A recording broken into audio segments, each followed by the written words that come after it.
Packers, Vikings, Badgers, Gophers. For youth hockey parents, Spotted Cow, Surly, all big-time battles between Minnesota and Wisconsin. Tonight's battle, a little bit smaller than those three, but it's the Hudson Raiders coming across the St. Croix River to take on your Eagan Wildcats. Happy to be with you from the Eagan Civic Arena, also known as the Litter Box, as the kiddos call it. I'm Mike Cook, along with Nathan Cron. Nathan going to be back at it, and you look at the Hudson Raiders coming over, and the Eagan Wildcats Hudson's playing well, but let's start with the home team, the Eagan Wildcats.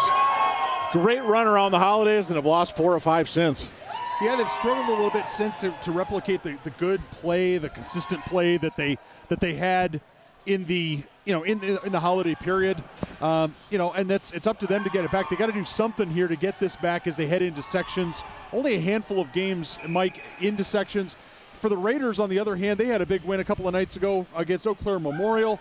They're coming into this matchup with a lot of momentum. Their top line is on the ice, 13, 14, and 15. We're going to see those guys out there on a regular basis, maybe every other shift, who knows. But the Hudson Raiders are absolutely going to bring it. Last year's result was 2-1 in favor of the Wildcats. I expect another close game tonight, Mike. Yeah, you look back a year ago, that was 2-1 over in Hudson's Civic Center. Lockenmeyer scored for the Wildcats, and I believe it was Keaton Ory that got the game winner for the Wildcats early in the second period of that one. For the Wildcats, they're going to start up tonight. It's kind of been a mishmash of lines lately as they try to find some things that work together.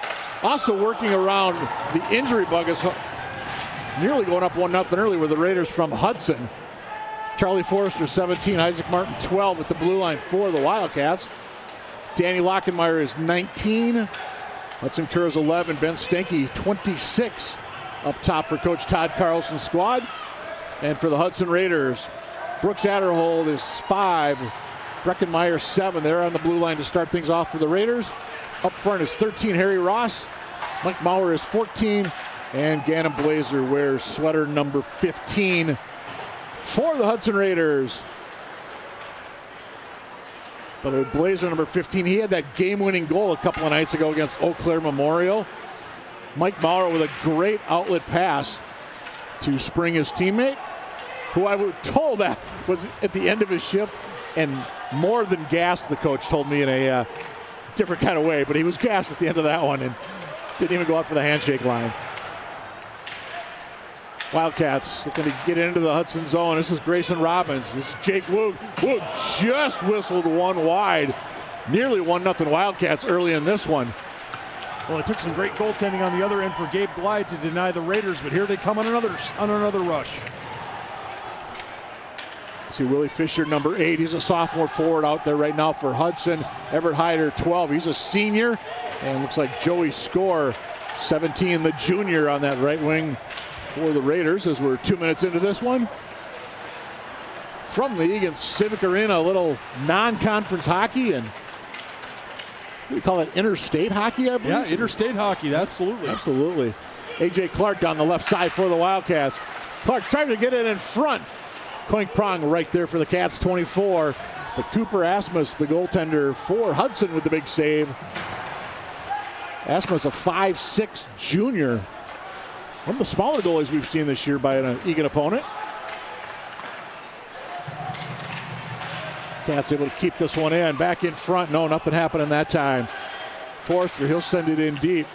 Up top, long shot Stanky, and a goal! 1-0 Wildcats. I think that got tipped on the way in. I think it did too. I think that's going to be A.J. Clark's. And for Clark, that's his 8th of the season. Shot from the point comes in. Yeah, I think Clark gave it a little bit of help towards the top of the net. And it's 1-0 Eagan. Big one for Clark as that puts him just behind Robbins for the goal lead here for the Wildcats. 2:39 time of that one. And for the Eagan Wildcats that did not score 2 nights ago in Prior Lake and quite honestly did not look good at all in that game. A quick 1-0 lead. We'll get the official word from public address announcer Nick Johnson shortly. But yeah, it sure looks like A.J. Clark. Stinky will get the first assist. We'll have to see if there's a second. Now we've got a penalty on the Hudson Raiders. I did not see the calls. Number 14 going to sit for Hudson. That's Mike Maurer. We'll see we'll get the word from Nick Johnson on what the penalty is for Maurer as well. But 2:43 into this one. Cats going to go on the power play. Real opportunity here for the Cats to take advantage of the momentum. They've got a ton of it right now. Scoring for the Wildcats, number 22, A.J. Clark. Assist to number 26, Ben Steinke, and number 17, Charlie Forrester. Clark from Steinke and Forrester at 2:39 of the first.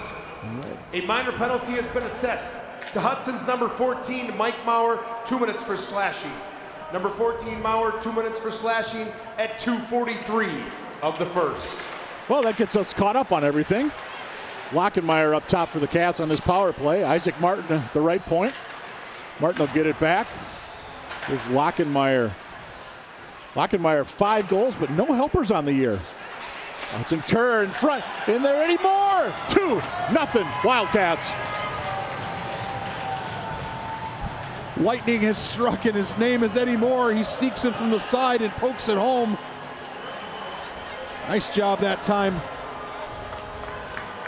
Watch Kerr drive the net, dish. Robbins is there, but Eddie Moore says, yep, thank you very much. I'm going to slam that home. And Asmus has got to be saying, guys, need a little help on the back door. Goal number 7 this year for the Wildcat captain. 2 goals on 3 shots for the Eagan Wildcats tonight. Scoring for the Wildcats on the power play, number 14, Eddie Moore. Assist to number 11, Hudson Kerr, and number 19, Danny Lachenmeyer. More from Kerr and Lachenmeyer at 3:17 of the first. And that was on the power play, which is a rarity for this Eagan squad this year. Eagan, that's just the 7th power play marker of the year for the Wildcats. Wait, Nathan, you look at it, Hudson nearly goes up 1-0 in the opening seconds of this game. 3 minutes later, they're down 2-rip. Yeah, I think Hudson will have an answer here, no question. That they're a quality team with quality players, good coaching staff. They're going to answer. The Wildcats have got to be ready. It's like a basketball game where a team gets ahead by a few points in the first half, maybe the early second half, and you know the other team's going to make a run. Well, Hudson's going to be bringing it, and Glye and the defense are going to have to be stout. As you look at Gabe Glye, the senior netminder, 7-6 on the year, .323 on the goals against average. Save percentage is .877 for the senior.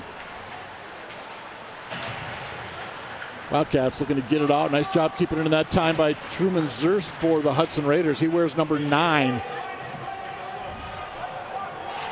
Go ahead there, Nathan. I was going to say Zerst second on the team with 20 points this season. Odd angle shot. Glye was there with the stop. And Zerst, he had 2 the other night. I think they're both in the second period in that win at Eau Claire Memorial. You and I were looking at the Hudson schedule or the results, and they're in second place in the conference. I think it's at the Big Rivers Conference, I think. They have 2 losses on the year, both to the top team, which, if I remember correctly, was Chippewa Falls. So, and Jake Woog's going to sit for 2 minutes on the Wildcats as Hudson will be going on the power play for the first time this evening. Woog just not able to slam on the brakes there, and glad to see both players get up quickly and just skate back to the benches. Nobody hurt. And you can see Woog, you see both players are slamming on the brakes and both kind of lost their balance there. Good call by the officials, making sure they're keeping the kids safe. 5:03 power play opportunity for the Raiders. Oh, they're going to give him a 5 they put up on the board. Wow. Yeah, boarding called with a major penalty. Yes, Coach Todd Carlson was looking for an explanation. I got to say, that's a too easy. Yeah. I don't know about a 5. I'm not sure either on that one. But what a big opportunity here for the Hudson Raiders. Absolutely. A 5-minute major. And with a major, you can score as much as you want. 23, Jake Woog, 5 minutes for boarding. Boarding is the official call. Woog, 5 minutes for boarding at 5:03. Wildcats are going to have to be really smart here as this major penalty finds its way to conclusion. They're going to be real smart about making sure that as soon as it's on their stick, they're finding neutral ice. The Hudson Raiders, they've got a pretty potent power play, 32.3 coming into this one. 20 goals and 62 chances for the Raiders. And the Wildcat penalty kill is nothing to brag about by any means, as it's currently 66.1%. Glye with a big save there, stacking the pads to stop number, that was 15, Blazer. And we've got a whistle because we've got a referee's arm in the air, and we've got a hooking call upcoming on. It's going to be on the Raiders as Kerr was coming out of the zone, he's getting dragged from behind. I think it was Kerr. It might have been Lachenmeyer, but in any event. Yeah, Gannon Blazer to sit. Yeah, Blazer will sit, and creates an interesting situation. 4-on-4 hockey creates a lot of open ice for these players, and I expect we're going to see some real flashes of brilliance here. The Wildcats don't have penalty killers, what I would call your penalty killers on the ice. They've got a set of big forwards. Prouty gets it through. Lachenmeyer couldn't quite get the stick on it. Good defensive play by 22, Will Kowalski. Blazer, 2 minutes for hooking. Number 15, Blazer, 2 minutes for hooking at 5:58 of the first. So 6 minutes into this one, we've got 2 goals and 3 penalties already. Here comes Hudson the other way. Hartwick opportunity. Bryce Hartwick, 6'1" defender, leading the rush that time for the Raiders. who are going to battle at the Eagan bench with Connor Hauser, number 12. Puck comes out. Staying on sides were the Wildcats. A.J. Clark with a shot. That was knocked down in front by Hartwood. Hudson the other way, but Owen Wood in there for the Wildcats. Probably taken out right in front of the bench by Hauser. Cats are going to change a couple of players. Hudson, I believe, changed just one. And here comes Eddie Moore with 1:03 to go in the 4-on-4. Moore in deep. He's got Grayson Robbins trailing. Isaac Martin back at the point. Hudson able to poke that one out with Maurer. And the Hudson captain, Brecken Meyer, tries to get something going. Number 7 in blue all the way down. Will it be an ice? It will be. With 45 to go in 4-on-4 play. You should get a good look at Hudson Kerr for the Wildcats. 6 goals, now 9 assists on the year for Hudson. Yeah, great story for young Wildcats coming up. Watch the Hudson Kerr story, right? I mean, he's a player who he works hard on JV. He gets his opportunity this year to really be a big contributor on this team, and he's found his way into that, and he's done a great job with it. He had a great look there. Cooper Asmus right there, though, the save for the Raiders of Hudson. Asmus coming into the year, by the way, just his 5th game of the year. Goals against average is 133. Well, that's shot already. The Cats are up 2-rip. 939 on the save percentage for Cooper Asmus. It's been Owen Pressure and Dalton Haskins getting most of the work for the Raiders this year between the pipes. Hudson 11-6 coming into this one. And they come in with a 3-on-2 potential. Big check down there as Martin kisses some glass thanks to Brooks Adderhold. 15 to go in 4-on-4 hockey. Full head of steam is Kerr. Kerr, circle, Kerr low in front. Tried to find O'Leary, who was tied up that time by Eli Howard. And Hudson back at full strength. Hudson, full strength. 2 minutes to go in the major penalty against Woog. Well, Hudson Kerr really making that happen, and that's the second time he's done that in this game, and he's just looking, he makes it look so smooth, Mike. Harry Ross leads the way, 13 in blue. Deep into the, well, almost went deep into the Wildcat zone. Hudson moving it around up top. This will be Maurer, back of Meyer, near side. Try to get it down low. The tip was there. Gleis fighting that puck, somehow comes up with it. As Truman Zers had a couple of good whacks at it in close. Well, Gabe Gleis for this Wildcat team, he's, sometimes he has struggled to find consistency in his game, right? So there are nights that he looks brilliant and sometimes nights where he's struggling a little bit, right? And it's going to be key for this team as they move into the sections for him, now the senior, one of the senior netminders on this team, to be consistent. And even so far tonight, he's looking the part. Absolutely. 6 shots faced. None have went past. Will they count that as a shot? Yeah, they will. Let's make it 7. Not the hardest shot he'll face all night by any stretch. Well, as knowing goaltender parents and goalies as I do, I don't think they'll mind an extra shot being counted there. Exactly. Pad the stats. That's right. Back up top. 1:21 to go. 2-man advantage for Hudson. The circle down low and cut it across. Couldn't quite connect. That was Blazer lifted up his head like, oh, how did we miss that pass? I think Maurer was his intended target. Kept in at the blue line. Blazer down low again. Will he try to go to the front? No, back out to Ross. Quick shot. Gly again, hugging that post just to perfection. Hudson back up top. Cats can't clear. Blazer down low. Sends it around far side. Zers back up top. Maurer near side to another one of the captains. That's Ross. He'll shoot it. And Gly says, not tonight. I got the glove. Thank you very much. I'll just take that. Yeah, he did a nice job with that, but credit to Hudson. They moved that puck very well. Very, very well. It was sublime the way they were moving it around. They just get the finishing product. They didn't get the end product that they're looking for.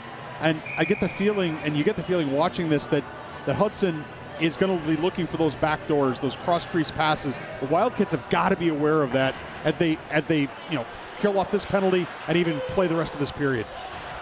7.5 to go in the period. 2-0 Wildcats.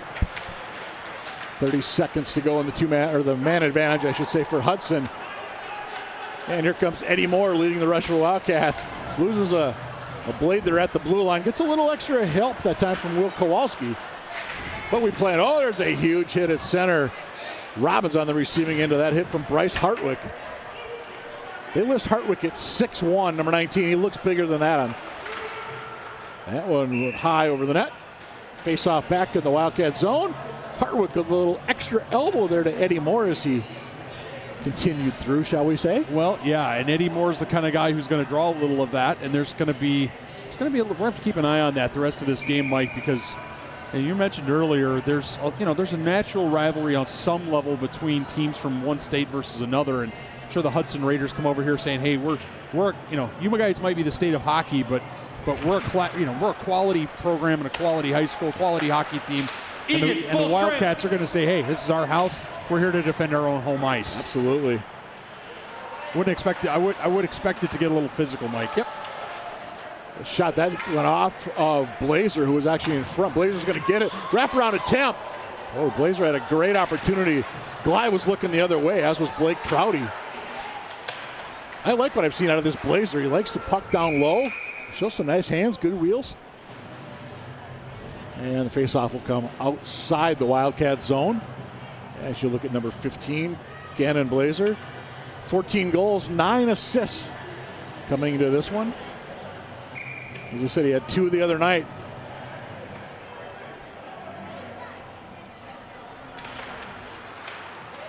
I stand corrected. He had the game winner the other night. It was Zurst that had 2. Bottom line is they won. They won. That's what matters.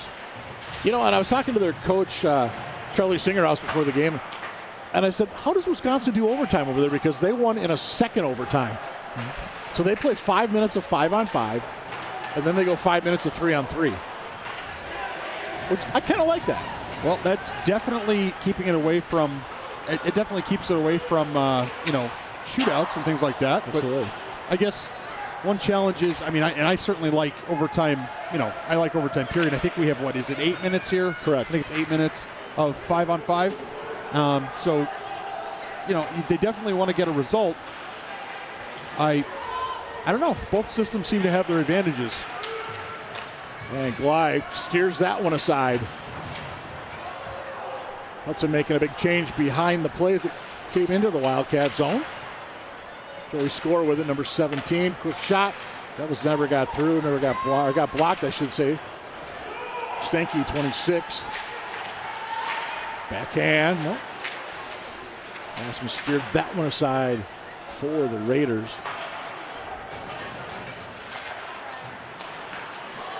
Asmus got the pad on that one. Wraparound attempt for the Cats. And the puck is free out of harm's way. Connor Hauser eliminating a problem for the Raiders. And Hauser has it now deep into the Wildcat zone. He's shadowed by Wood. Hauser with a shot. Glide. Ooh, that was a quick whistle, I think. I don't know if was the post off? I think just a quick whistle. It might have been a quick whistle, but the Wildcats are going to go down here as there was a collision at center ice. Wildcat player lined up one of the Raiders, and I could not see who it was. I think it's going to be Martin, and he hit him from behind. And it's a good call. It's just one of those situations where he turned kind of at the last second. I think Martin had already made up his mind. I'm gonna put a body on him. He turned, and all of a sudden he's hitting his back, and you just can't do that.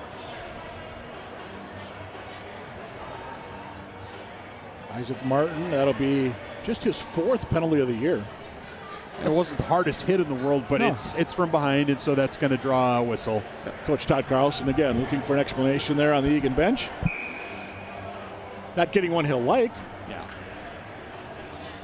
Hey, quick shout out, by the way. I know watching this again, as he always does tonight, we got Pat Sparks tuning in. Has been assessed to Egan's number 12, Isaac Martin, 2 minutes for cross-checking. Number 12, Martin, 2 minutes for cross-checking at 12:05 of the first. And we're going to have another penalty here against the Raiders. Right off the faceoff. He wins the faceoff, and then he grabs. I couldn't see if it was, I think it was more. And so now we're going to have some more 4-on-4 hockey for the next minute 56. So there we go. Nobody was going to the bench now, or to the box, I should say. Now is Zurst. Well, he turns. Not sure if there's some confusion on who the penalty is on.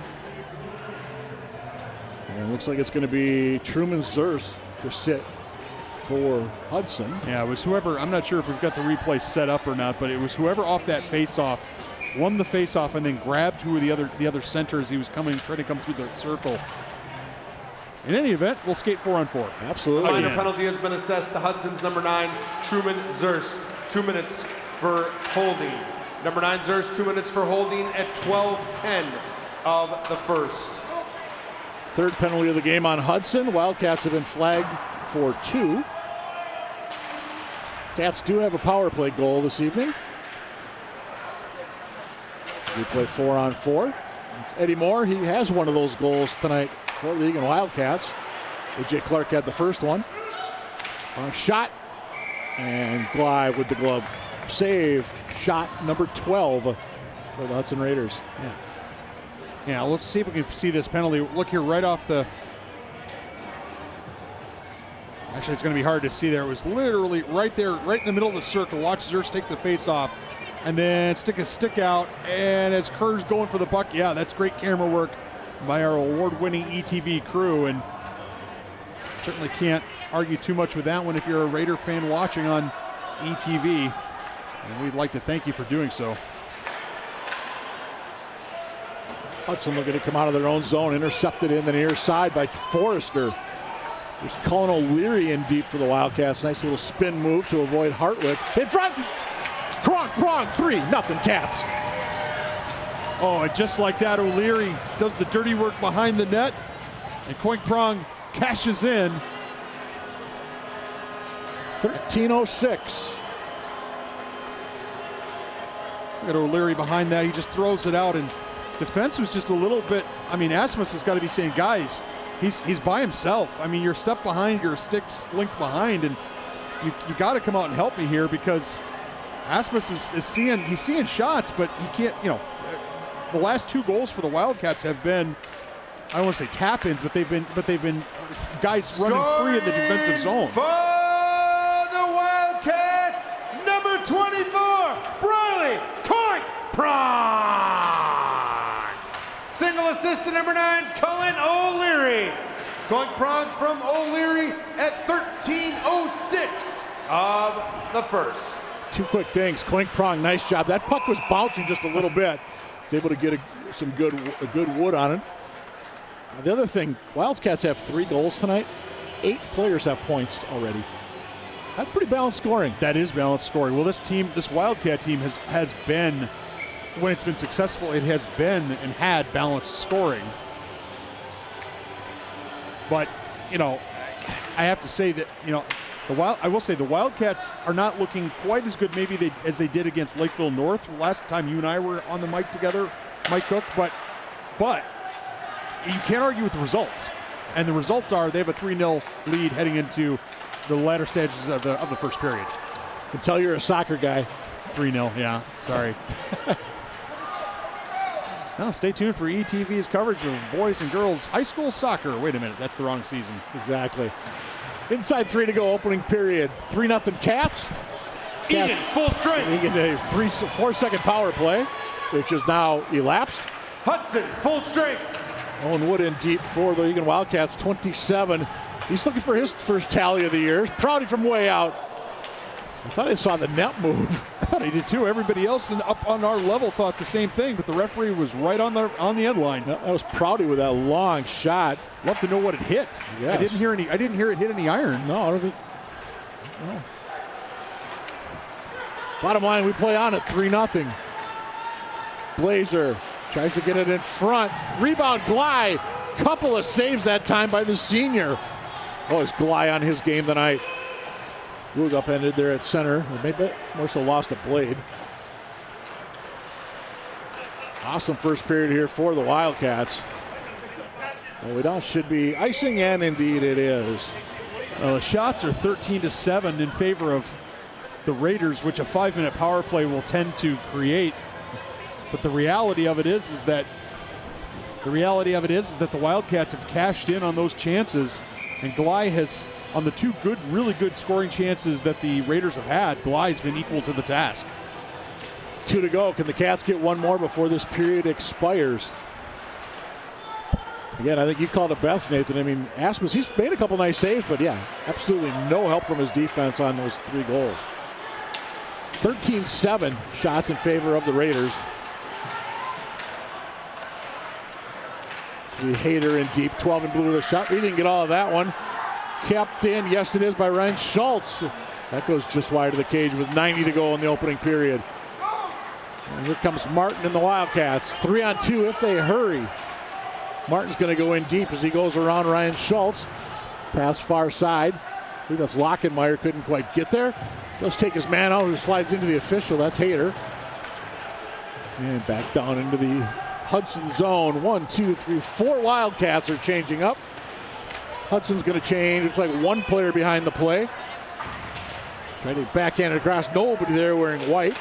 Howard just a couple of strides behind. 1 minute. As he had come off the bench. Howard down low, shadowed by Prouty. Nice little spin move that time. That's Hemphill. Nice move behind the net, Mike Cook. That was brilliant. Nice job at Colin O'Leary that'll stop the opportunity. Co-prong follows his shot. Big rebound. Nobody there wearing white. Nearly 4-0 for the home team. And Prouty will regroup. Cats maybe try to get 1, maybe 2 more rushes here in the waning seconds of period number 1. A.J. Clark in deep. He got this thing started, just 2:39 in with a goal. Colin O'Leary chases. Huge hit far side. Blake Prouty absolutely leveled. Let's see who that was. That's Blazer, I believe. And indeed it is. And 17 minutes gone by. Well, that was a big hit by Prouty, and to call it soccer style, he had to get that challenge right. He had to get it right. Otherwise, he was looking at a big penalty, potentially a big penalty, because that was a big hit, but he managed to get him turned the right way. The puck was right there. That was a good non-call. I think the Raiders bench was maybe looking for a whistle, but that was a clean hit. Absolutely. Well, for those of you that are Eagan fans, yes, that score is correct. It is 3-0 Wildcats after 1. And we've got a special treat tonight. We've got not only the mini-mites, these are the termites that are going to be coming out. Preschoolers on skates coming out tonight between periods. I was told pregame there could be like 50 of them. 50, huh? So what I was told by, well, let's see, here they all come. How many kids can you get on the ice at once? Well, we're about to find out, Mike. Yes, we are.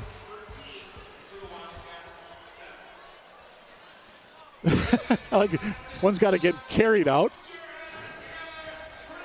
There you go, in the right position. All right. Nice round of applause by both the Hudson fans and the Eagan Wildcat fans. Well, there's something special about little kids who can barely stand up on skates, Mike Cook. I mean, I don't know if you've noticed or not, but they're pretty gosh darn cute. Yeah, that's a good way to put it. Now, whether they stay on their skates, that might be another issue. Yeah, well, we got a couple of family connections out there tonight. I see Levi Gear is going to be is number 33. Okay, and we've got another helper. We've got a Munoz. Yeah, I was going to get to him too. Oh, sorry. Louis Gear, number 33. His dad Taylor was a goalie here, graduated in 05. And Nicky Munoz, I understand, say number 3, I think we said. Son of assistant coach Mario Munoz. And Nicky named after Mario's late brother, class of 06 here at Eagan High School. Unfortunately succumbed to cancer. So just great that they can honor him that way. And something tells me Nick's looking down on this tonight and smiling.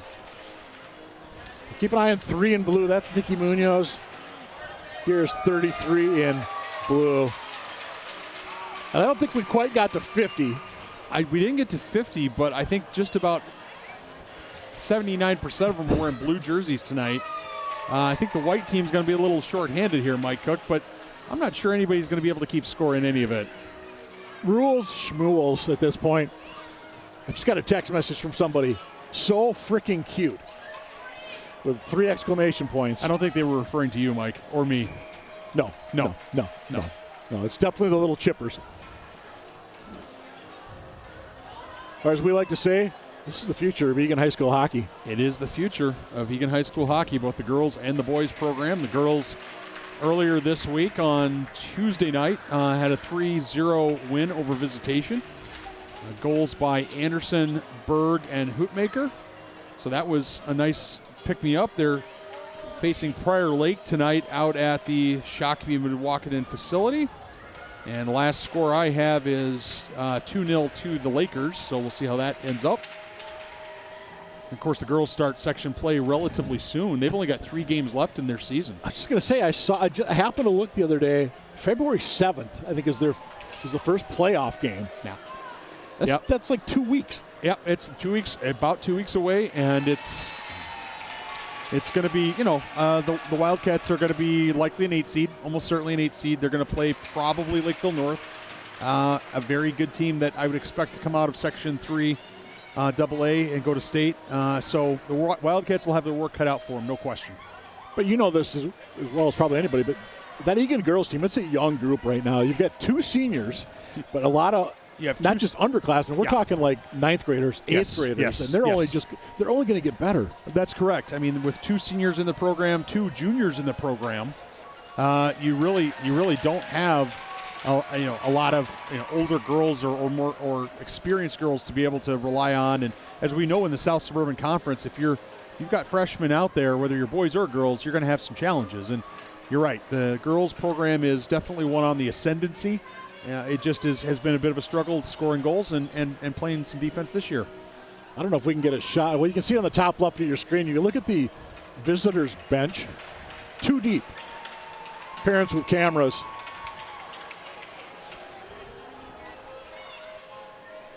There you go. Not sure if this is...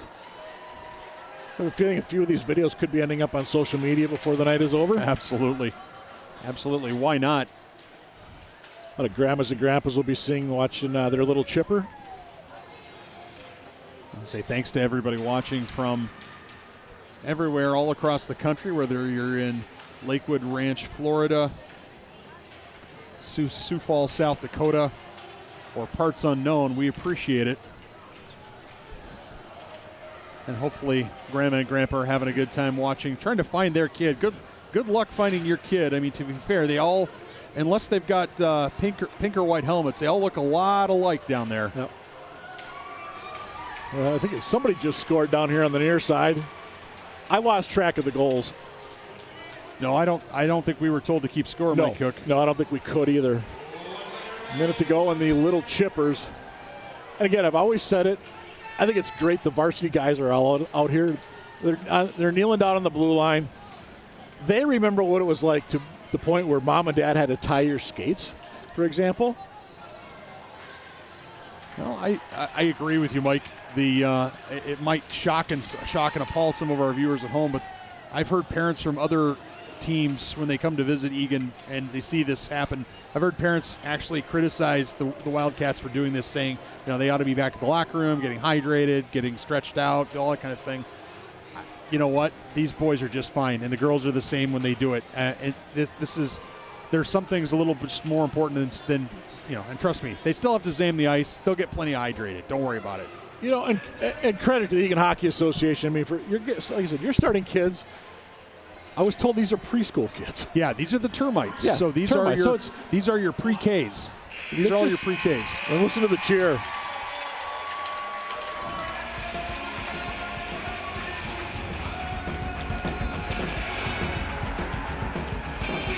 Great shot on the right side of your screen as Martin has to carry one of the kids off to the bench.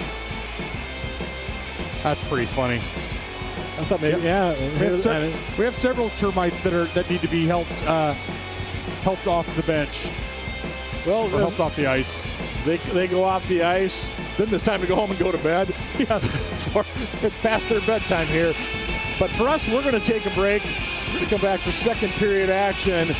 Your Wildcats up 3-0 after 1. You're watching Eagan Wildcat Hockey on ETV.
We've come a long way since 1963. In 1963, the Eagan Fire Department was born, with just 41 brave souls and a dream.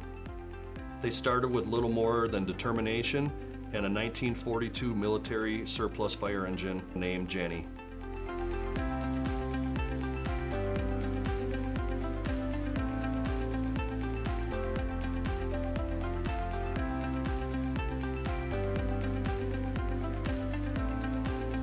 We've grown from a small volunteer department to a part-time paid department, one of the biggest in the state, to a combination department of full-time and part-time.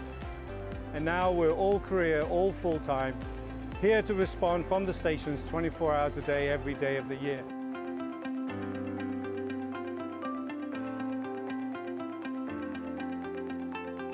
Eagan's firefighters actively engage with the community at events like National Night Out, the Food Truck Festival, and our biggest event of the year, our Fire Prevention Week open house. Our open house is still our biggest event as far as welcoming people into our station, talking about safety, kids having fun and learning safety at the same time, getting their fire hats. We visit every school in Eagan.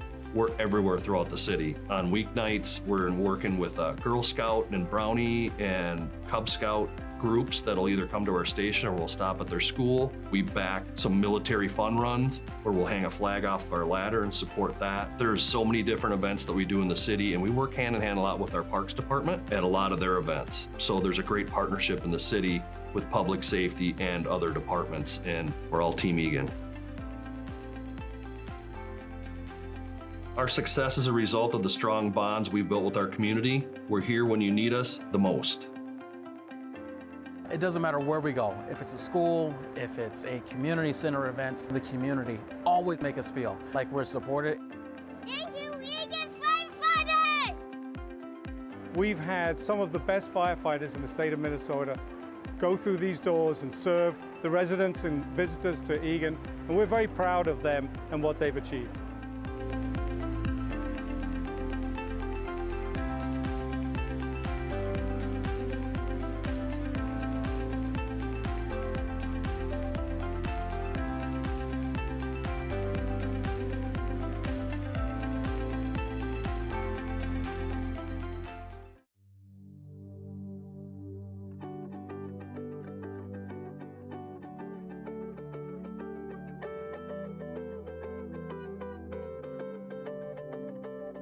The Eagan Art House, facility that really for many years has been operated out of a 1,200 square foot house. The growth of our art programs and artists across the city and region has really created a demand for so much more. And while we've tried to use some of our other satellite facilities to help meet that demand, really the time is now to create a specialized art facility that will help meet that demand. We've been here for over 25 years, operating as a center for art education. We see thousands of people every single year, all ages, taking classes, learning new things, making new friends, finding their creative voice, gaining confidence. So it's a really important part of our community. We merged with the city Park and Recreation Department. Before that time, the Eagan Art House was a nonprofit organization. I started about 20 years ago. In those days, it was the Dakota Center for the Arts. It was a nonprofit organization that rented the art house from the city for $1 a year. In the main house where it used to be living room, bedrooms, originally it was all kinds of classes, painting classes, kids camps, different media. And then the garage where we're sitting, the garage has been the pottery studio. Since that time, we started off with 4 wheels. Now we have 8+ wheels, which is how much we can fit in the space. It is a rambler house. There's only so much room in this space. We use every square inch in this building, behind the doors, above the cabinets, on the floor, underneath tables. We use every square inch we have.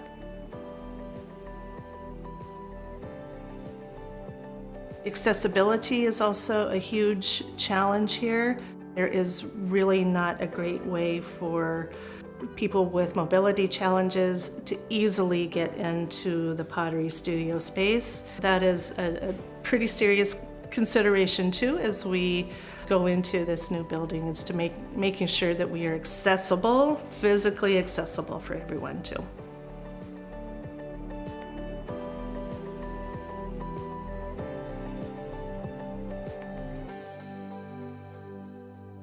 The art house, even though it's a specialized kind of facility, there's still something creative that can touch just about everybody. We just aren't meeting the demand that's out there right now. There's not a lot of those facilities out there to provide these programs. And so we have waiting lists for just about every opportunity that is provided in the art house. It all comes down to the community, right? And people meeting up with friends and doing things that keeps them active and thriving.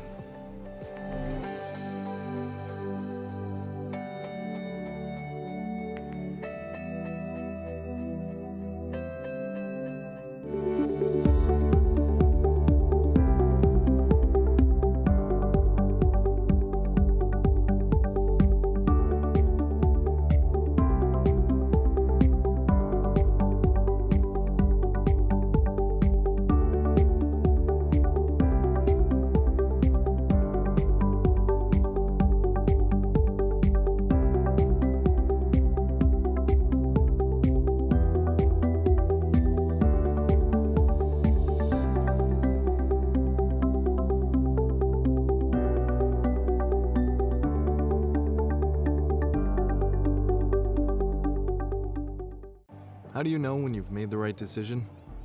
It's the feeling you get in your gut, the one that tells you what's right or wrong.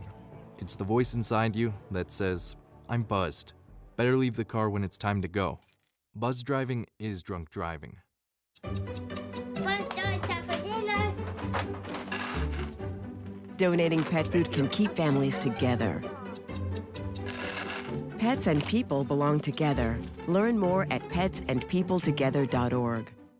Every day, thousands of kids start vaping. And I can't let this happen to my kid. Of course, it's awkward to talk to your kids about the dangers of vaping. Hey, bestie, how sketch is vaping? It's hard to get their attention. Ready? Go. Yes. Look at that. You even turn yours over. So if you want to talk to your kids about the dangers of vaping, you got to get it trending.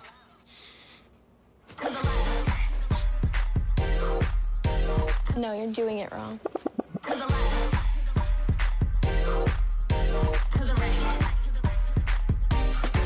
Let's go. Can we talk? Yeah, what's up? Visit talkaboutvaping.org for tips on when and how to have the vape talk. You know you don't have to wear your PT gear anymore, right? It's comfortable. So how's civilian life treating you? It's fine. When I got out, I didn't want to admit that there was anything wrong because I felt like a failure. And then I realized, like, there's nothing to be ashamed of. So I started talking to someone. Maybe you are fine, but if you're not, it's okay. Thank you. If you or a veteran you know needs support, don't wait. Reach out. Find resources at va.gov/reach. Hi, I'm Ryan Blaney, a third-generation race car driver. And we dedicate a lot of our time to going as fast as possible. But when my grandpa was diagnosed with Alzheimer's, it was a very unexpected bump in the road for us. It's important to notice if older family members are acting differently, experiencing problems with their memory, or having trouble with routine tasks. Early detection of Alzheimer's can give your family time to explore support services, make a plan for the future, and access available treatments. If you or your family are noticing changes, it could be Alzheimer's. Talk about seeing a doctor together. My character, Shazam, knows all about growing up in a family full of teenage superheroes. They're bold. Where's everyone going? To fight crime? Okay. Adventurous. Shazam! There's never a dull moment. And no matter what happens, they'll always have your back. All they need is a place to grow and be themselves. And the best part is, you don't have to be a superhero to adopt a teen. Learn more about adopting a teen from foster care. Visit adoptuskids.org. You can't imagine the reward.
Welcome back to the Eagan Civic Arena for second period action between the Eagan Wildcats and the Hudson Raiders.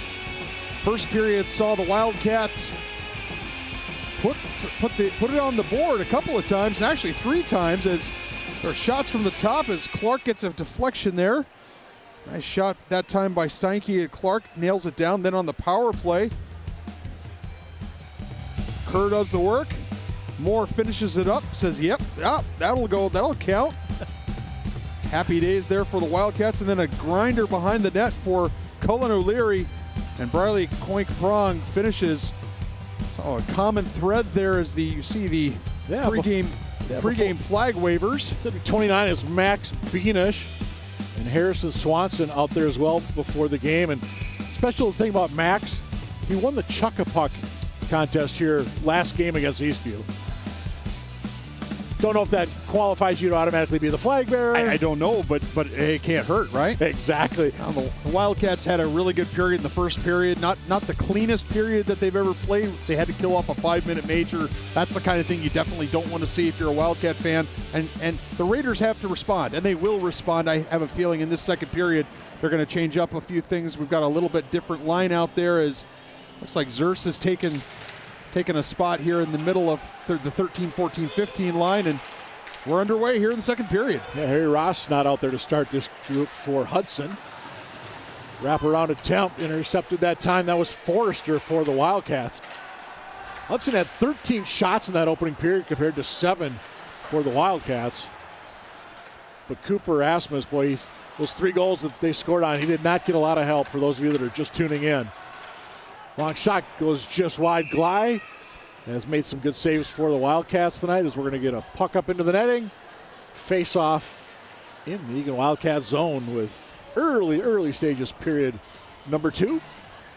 Yeah, I think it's fair, Mike Cook, to expect the Hudson Raiders to respond early in this second period. They'll have the advantage of having a relatively short bench into the offensive zone. Let's see if they can take advantage of that. They definitely want to get on the board as early as they can here in the second period. Just try to get some momentum back. Losing that draw does not help your cause, but it fired back into the Eagan zone that time by Meyer. We said coming into this one, Hudson in the calendar year 2024, they are 7-1. So they are definitely not used to coming up on the short end, and they've been putting up some lofty numbers too. And there's a 6-7, a 13-7. 1-3-2 the other night against Eau Claire Memorial. As we said, huge win in that Big Rivers Conference for Hudson. The lone loss, they lost to Chippewa Falls 3-0 a week ago. As we said, Chippewa Falls, they lead the Big Rivers Conference. Opportunity for the Cats. Here's Woog with an opportunity. Woog, backhand, forehand. Missed the net. He missed the net. He had Robbins streaking on the other side, but Robbins was really tied up by the defender.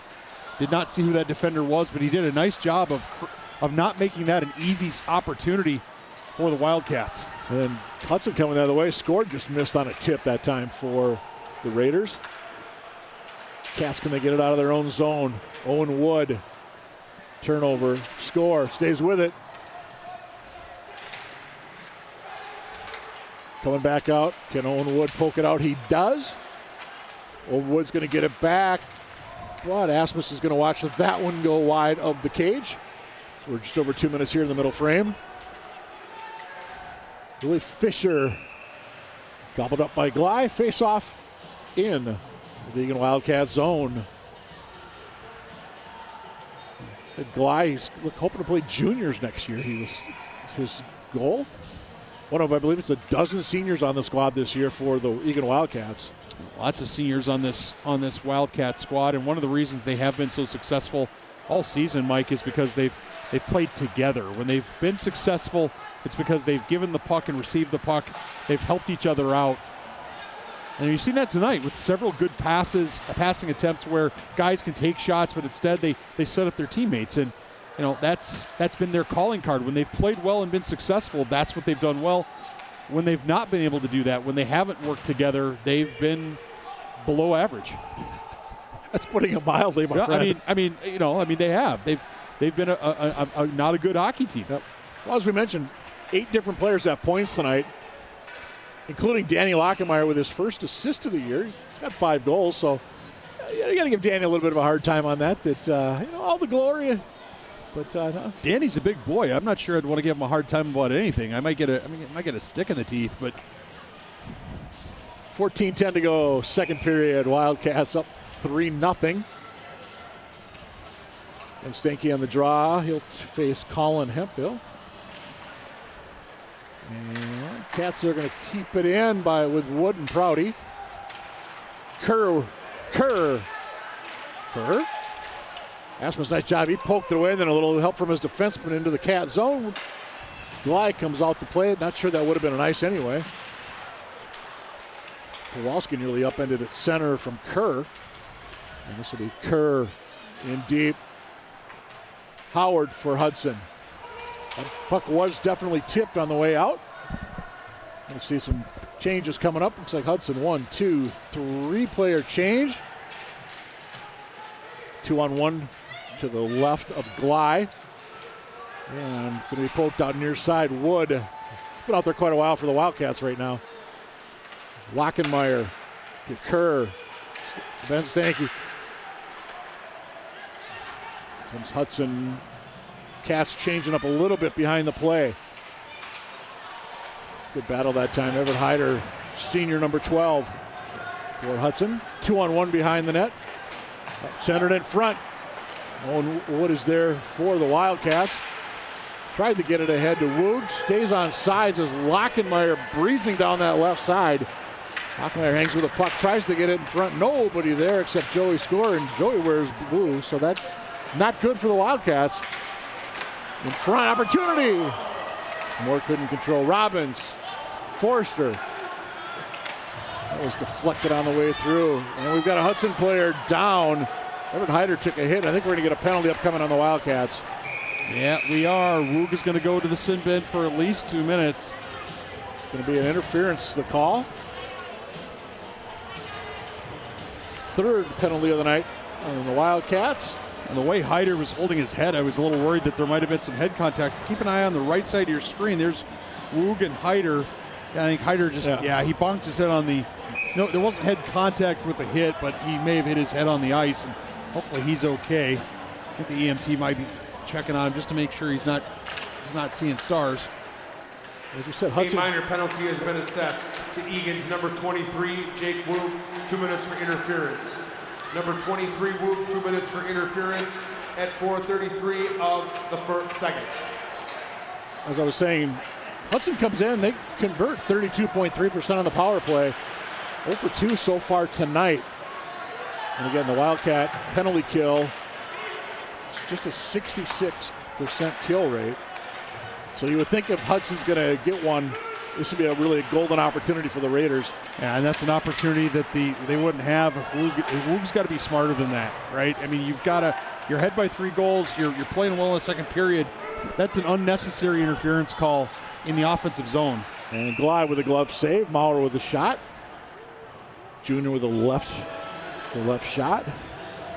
And I don't think I'm saying anything out of school to say that. You think if I was a hockey coach, if I'm Todd Carlson, I'm like, you know what? That probably is not the penalty we want to take, as you see Glide gobble up the biscuit. Face off to his right. Co-prong tried to get it for the Wildcats. Instead, it's going to be Hudson's Kowalski. Back up top, he'll get it again. Far side.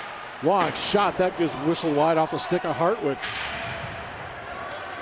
There's Barley Co-prong. He's got 1 tonight for the Wildcats. Can he get a second?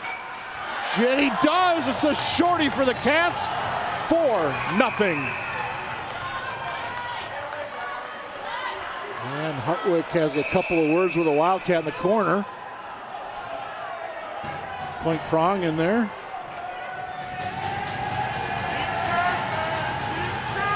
Bottom line, it's 4-0 Eagan. Co-prong just absolutely a blistering shot. Finds the low corner. I think we are gonna have penalties. I think we're gonna have penalties of matching minors, coincidental minors here. One for the Raiders, one for the Wildcats. Saw Co-prong after on the replay point to the corner as there was some sort of commotion over there. Yeah, looks like Hartwick's going to sit for Hudson. We'll have to see who the Wildcat is. Keep an eye on the right side of your screen. Just a sweet shot. No, we couldn't see. Sit there, and it's could not see. It was just out of line. Jake Woog. Well, he's still in the box, I should say. So actually, they're just looks like they're just going to get Hartwick for Hudson. Yeah. And again, I don't know if it's going to be a roughing or an unsportsmanlike, but we'll play 50 seconds of 4-on-4. And the Cats will have a power play for $110. Time of all this is going to be 5:44 of the second.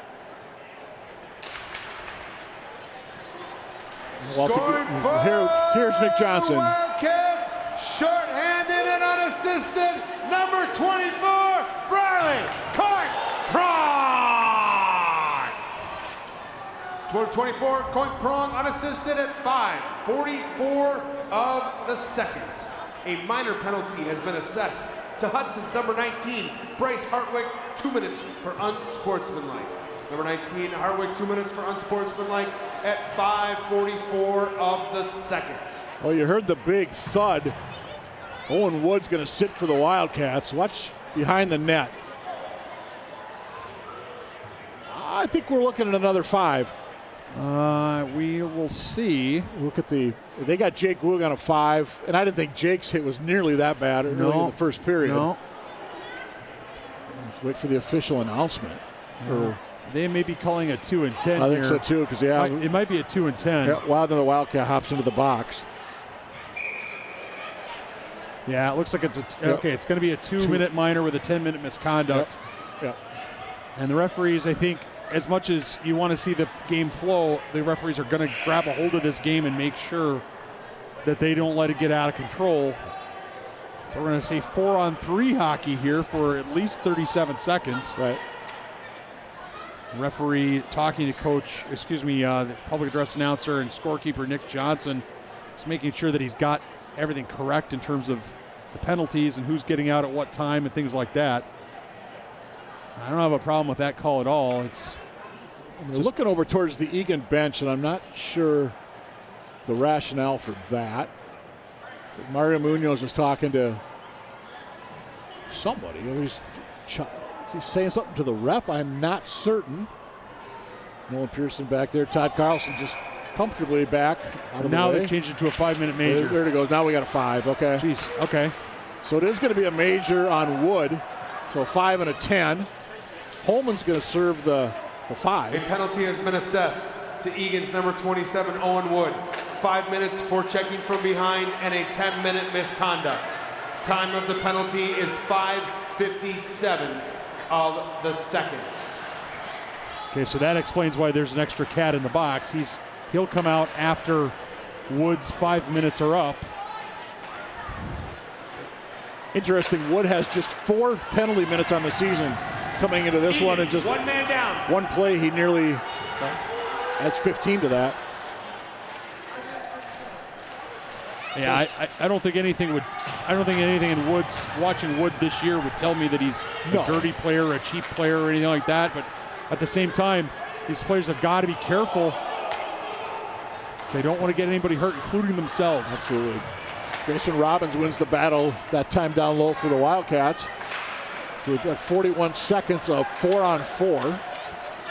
And then Hudson will have a power play of about 3 minutes and 10 seconds, give or take. And low for the Cats, Clark. And Hudson's going to come out with numbers. Look, they tried to get Maurer leaking behind the defense, couldn't get the pass through to him. This is Hauser circles, or actually centered it in front. Hauser's actually going to get it back here at the dot. Isaac Martin gets in the way of that one. Down low, Blazer, watched by Kerr. 6 to go with 4-on-4. Hudson now back at full strength. Clark for the Wildcats. He loses the puck. Scar came back for the Hudson Raiders. 9 to go here, second period. 4-0 Wildcats. Shots 16-8 though in favor of Hudson. Well, 2 5-minute major penalties providing power plays is going to do that, right? I mean, it's going to create situations where and here's another one. Co-prong with a nice defensive play going forward. Had Danny Lockenmeyer coming down the left side, maybe trying to hope for the rebound, and Hudson the other way. Can they get something going that time? Hauser lost the puck with a little assistance from the Wildcat. Oh, what an effort by Co-prong. Not only did he lead the rush down on a 2-on-1, he then busts his butt to get back and breaks up the play. It could have been a 4-on-2, but Hudson just didn't have the energy moving forward. Co-prong in there again, causing troubles. Can't quite get his man in front of the Wildcat bench. Hudson player does lose his stick, however. That's Blazer. And we've got a whistle because we've got a cross check on Hudson's number 9, Truman Zers. I don't know if they come. Yeah, that one I'd say was inadvertent, but definitely a cross check. Yeah, he went down. It had to be either a cross check or interference or something like that. And I have to say, it almost looks like, and it kind of feels like, as we watch this game, Mike, that the Raiders are getting a little frustrated out there. Yeah. And the Wildcats are really taking it to them despite the lack of shots. And the Raiders got to keep their cool here. So we're going to play 4-on-4 as that penalty occurred with exactly 2 minutes to go in the Wood Major. So we will have a situation, Mike, an unusual situation where 2 penalties will expire immediately and both players will jump out of the box immediately. Deep into the Wildcat zone, Clark, watched by Adderhold. Clark battling with Adderhold. Little help this time, Meyer to come in for the Hudson Raiders. Shot up, nearly hit the ceiling here in the Civic Arena. Kept in that time, Blake Prouty. Hudson's number 7, he'll backhand it around. Meyer to 14, Maurer. Mike Maurer, the 5'11 junior for the Raiders. Good to see Meyer out there for the Raiders. I mean, he was the one who took the Owen Wood hit, so good to see him out there, that he's got no obvious ill effects from that collision. All right, Bruckenmeyer, he's got one of the A's on there for Hudson. Well, actually, take that back, he's got a C on for Hudson. Past Lockenmeyer, who wears an A for the Wildcats, and we'll have icing against the home team with 6:42 to go, period number 2. Hey, quick shout out, Julie Pearson. She's watching us tonight. Glad you're with us here on ETV. You're on for Wildcat Sports. And again, Pat Sparks watching us, greatest backhand in Eagan High School history. We've been told. We've been told. Well, if we were told it, it must be true. Absolutely. And knowing the source of that comes from one of the Eagan assistant coaches, so it's purely legit. Yeah, absolutely. I wouldn't question it at all. Not at all. Never question a coach. Maybe. Big shout out also to Pat Sparks, helping out with the Eagan Hockey Association mite program. He doing a good job with those little ones, not the mini mites, or the termites, but the mini mites. 25 seconds to go, 4-on-4.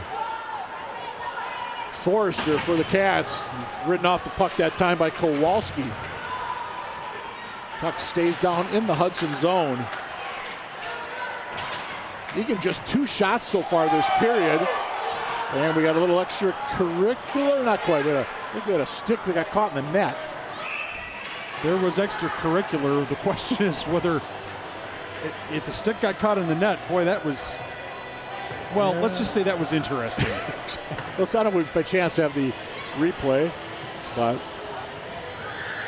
again, 1 second to go. Then we're back at 5-on-5. Colin O'Leary to draw for the Wildcats. Both teams full strength. Every time I hear that, I keep thinking like the Gulf Republic address announcer, and then the students say, always were. I don't hear that much anymore. I have to level with you. I don't hear that either home or away anymore. Okay. Must be a quaint thing from the whatever decade we're talking about. Opportunity at goal. Nice shot.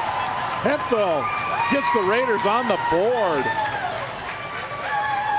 Well, nice job by Hemphill. That was sneaky good, right? He outdueled one of the Wildcat defenders and then just sniped it in. That was Lane Nygaard, I believe, out there for the Wildcats. Yeah, and Nygaard and Turner was the other one, and Turner came a little late. Probably couldn't be on Turner, but I don't think I'm not sure that Galai saw that puck right away. But in any event, Raiders have answered. Will they continue to answer? Absolutely, and that was just a nice shot, stick side. Number 23, Caden Hemphill. Assist to number 2, Eli Howard. Hemphill from Howard at 11:25 of the second. So the Raiders on the board, down 4-1. Kerr for the Wildcats. He'll carry it in deep. Stop, spin, takes a big check that time. I believe that was Hyder that drilled Kerr. Don't check that, it was Schultz, 11 on 11. Opportunity. Nothing happening. Asmussen the save that time for the Raiders. Good as Blazer. Centered it in front, nothing there. Good job back checking by the Wildcats, Isaac Martin. And puck back out. Here's Lockenmeyer. He's got Woog with him. Lockenmeyer makes backhand forehand. Asmus sprawls, or stretches out to keep it a 4-1 hockey game. Yeah, 2 quality saves on back-to-back rushes by Asmus on Lockenmeyer.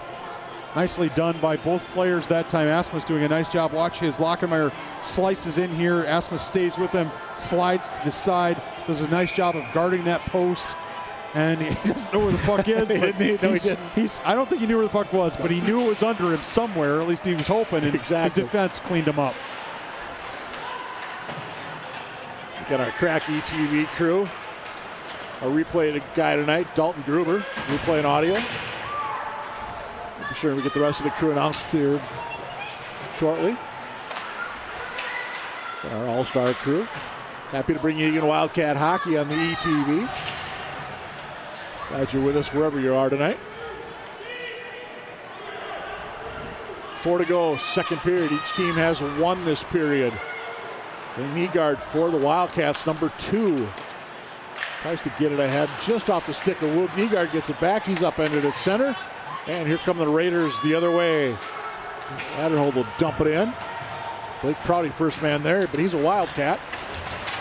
Here it comes. There's Woog. Shadowed by Hemphill. Woog gets a little extra shove as he goes down. Yeah, the physicality is definitely picking up again. I think Kowalski got in there with one on Woog. Yeah, the goal has energized the Raiders, no question about that. Their last 2 or 3 minutes, they've gotten back into it. Eddie Moore. Asmus didn't know where that was. He never saw that one. Just look what I found. With 3:21 to go. Second period. Save number 8 for the junior. Nice shot. That puck is actually right there next to his left pad. Yeah, I like everybody just kind of stopped, looked. Like, okay, you got it, right? Got it. O'Leary. Down deep, Forrester. O'Leary. Forrester in front, rebound. Quick prong. Put it on the board. Throw your hats, ladies and gentlemen. Briley, Coink, Prong with the Hattie. There goes 1 on the ice. 2. There's that one down by the student section. That's 3.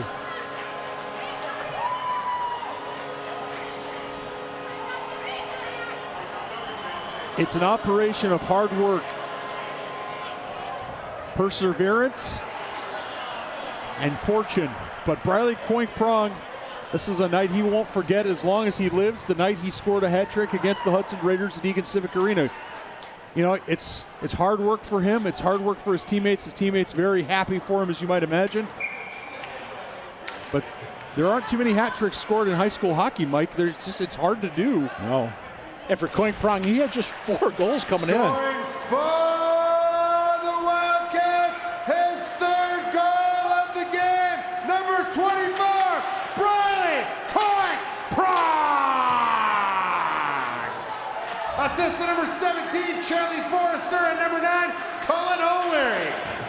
Co-prong from Forrester and O'Leary at 13:52 of the second. So for Forrester and O'Leary, that's each their second helper of the night. We said Briley Co-prong, he had just 4 goals and 8 assists in his first 18 games of the year. Well, what's so impressive about how he has played tonight, Mike, is I think, and look, there have been a lot of Wildcat players out there that I think have had a good game tonight, have been working hard. I think BKP I think he's working the hardest. I mean, he led a rush and then was back checking. He beat 3 players that had, 30 yards on him back to the puck to back check, and that's effort that you can try to coach it, but it's hard. Yeah, absolutely. I'd say, obviously 3 goals, maybe sounds like a dumb statement, but he's got to be his best game of the season. It's all about effort. It's all about how hard he's. That's what I'm talking about. Yeah, you're right, Mike. It's all about how hard he's working. It's not just the result. It's how he's working, and just as important from the goal. I mean, look, what's more important, preventing the other team from scoring a goal or scoring a goal yourself? Well, to be honest with you, you can have a debate about that, and BKP is doing a nice job of both. By the way, he's one of the many seniors on this squad. He's going to attend a 4-year college for engineering, his future plans. 1:19 to go in this second period. 5-1 Wildcats. A much-needed game for the Eagan Wildcats. As we said earlier, they played Prior Lake 2 nights ago down at the Dakota Ice Center. Just a shell of themselves, I think you could say. 1 minute remaining. Well, the Wildcats are still missing 1 some minute. folks. They've got a couple of players on the shelf, so to speak, with injuries, and sections are coming up soon, not next week or the week after like the girls, but they're coming up soon, and so the Wildcats need to get into that form where they can say, hey, are they a 4 seed, a 5 seed, a 6 seed? Who knows, but a few more wins towards the end of the season certainly aren't going to hurt. And it's interesting you talk about section seeding, because Coach Carlson was talking a little bit about it before the game with me, that they pretty much know they're going to go on the road in the first round at this point. But it's, especially with the fact that you don't get last line change in those games, it's really important they finally find some continuity with these lines. I know you and I have, they continue to switch these lines just a little bit. And we got a little extra activity. Penalty upcoming on. That's going to be Grayson Robbins to sit for the Wildcats. Disagrees with the call. But like Coach Carlson was saying, you got to find some continuity. And I think he's starting to find it. I really think if you look at this team, you're starting to find some groups of 3 that are playing well together. Yeah, I think that's true. And I think Grayson Robbins is a little confused as to what happened. So I let my eye linger behind the play there, and Robbins got either hacked down or pulled down from behind, and then he gave the business to one of the Raiders who skated by him, and we're going to have another misconduct penalty, 2 and 10 for Robbins. I did see the misconduct penalty be called. I think it's a slash and a misconduct or something like that. And he was jawing at the officials. Yeah, he's upset, and I understand why he's upset, but at the same time, it's often not the first guy who does it, it's the guy who retaliates. Misconduct have been assessed to the Wildcats number 10, Grayson Robbins, for unsportsmanlike conduct. Unsportsmanlike conduct, 2 and 10 at 16:49 of the second. And as much as Robbins might feel aggrieved, the bottom line is he's sitting. There's a 10-minute misconduct. He's going to be off the ice. Wood's off the ice. So, it's a situation where the Wildcats, even if they're winning on the scoreboard, have got to be more disciplined. They've got to be smarter. They've got to just do a better job of staying on the ice. Well, the Hudson Raiders, they're going to have an opportunity against these Eagan Wildcats, as the Cats are going to be shorthanded for nearly the opening 2 minutes of that third period. Can Hudson do anything with a man advantage? We'll find out when we come back. You're watching Eagan Wildcat Hockey on ETV.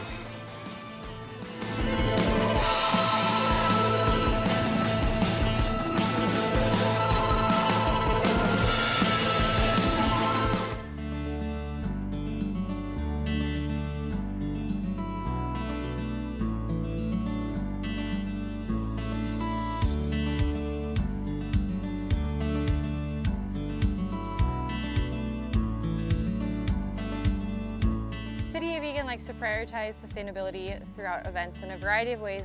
This year at the Eagan Food Truck Festival, we partnered with Our Cup, which is a reusable cup company specializing in events that helps us divert any single-use plastic cups. Our Cup's mission is to create the platform, infrastructure, and movement for the reuse economy. We offer a reuse service that's simple and convenient. We make it so events like this can use reusable cups or containers. We'll take all of them back to our facility, wash them, and then get them redeployed for the next event. I think that that's the ultimate joy of Our Cup is helping our clients, helping these events, helping Eagan Food Truck Fest achieve its sustainability goals in a measurable way.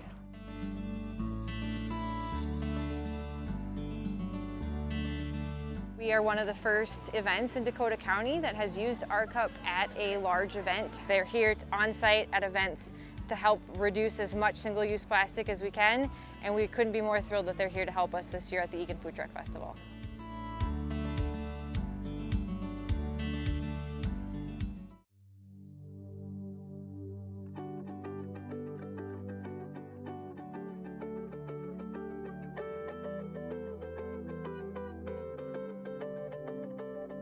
The Eagan Art House, facility that really for many years has been operated out of a 1,200 square foot house. The growth of our art programs and artists across the city and region has really created a demand for so much more. And while we've tried to use some of our other satellite facilities to help meet that demand, really the time is now to create a specialized art facility that will help meet that demand. We've been here for over 25 years, operating as a center for art education. We see thousands of people every single year, all ages, taking classes, learning new things, making new friends, finding their creative voice, gaining confidence. So it's a really important part of our community. We merged with the city Park and Recreation Department. Before that time, the Eagan Art House was a nonprofit organization. I started about 20 years ago. In those days, it was the Dakota Center for the Arts. It was a nonprofit organization that rented the art house from the city for $1 a year. In the main house where it used to be living room, bedrooms, originally it was all kinds of classes, painting classes, kids camps, different media. And then the garage where we're sitting, the garage has been the pottery studio. Since that time, we started off with 4 wheels. Now we have 8+ wheels, which is how much we can fit in the space. It is a rambler house. There's only so much room in this space. We use every square inch in this building, behind the doors, above the cabinets, on the floor, underneath tables. We use every square inch we have.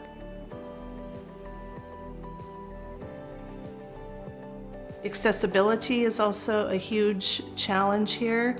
There is really not a great way for people with mobility challenges to easily get into the pottery studio space. That is a pretty serious consideration too as we go into this new building, is to making sure that we are accessible, physically accessible for everyone too.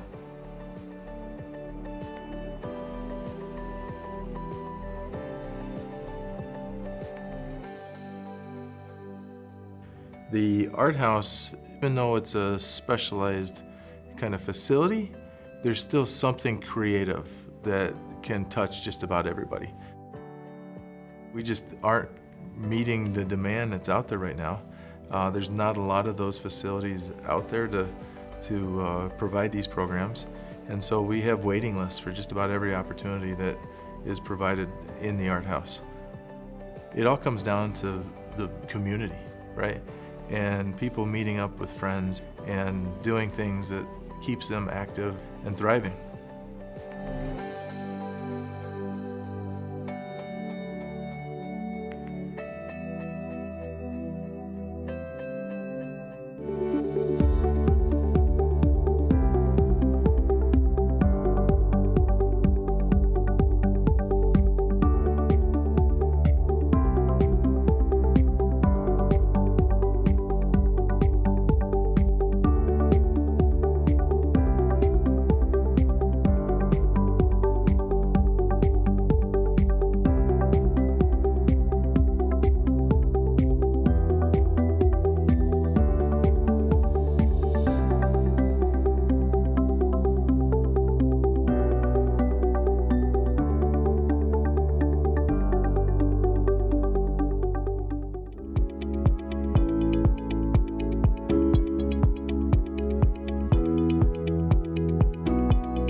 We've come a long way since 1963. In 1963, the Eagan Fire Department was born, with just 41 brave souls and a dream.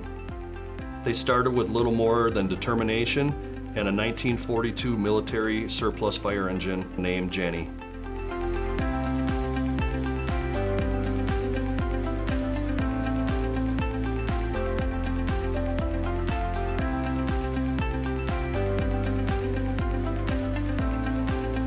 We've grown from a small volunteer department to a part-time paid department, one of the biggest in the state, to a combination department of full-time and part-time. And now we're all career, all full-time, here to respond from the stations 24 hours a day, every day of the year.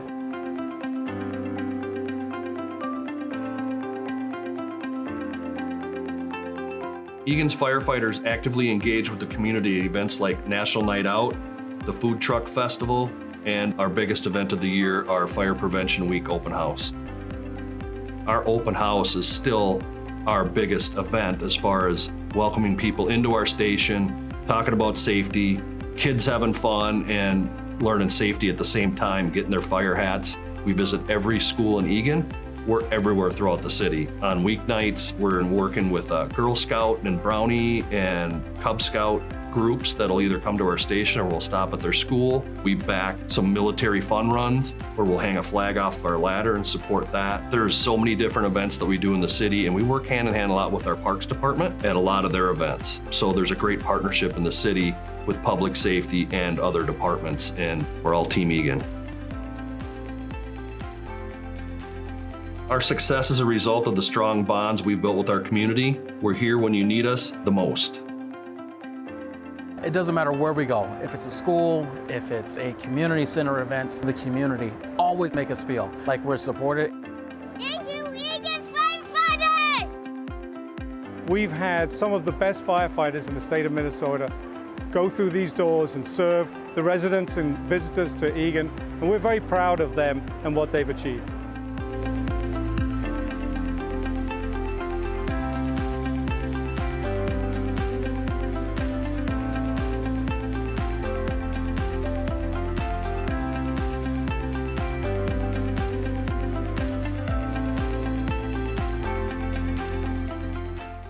Every day, thousands of kids start vaping. And I can't let this happen to my kid. Of course, it's awkward to talk to your kids about the dangers of vaping. Hey, bestie, how sketch is vaping? It's hard to get their attention. Ready? Go. Yes. Look at that. You even turn yours over. So if you want to talk to your kids about the dangers of vaping, you got to get it trending.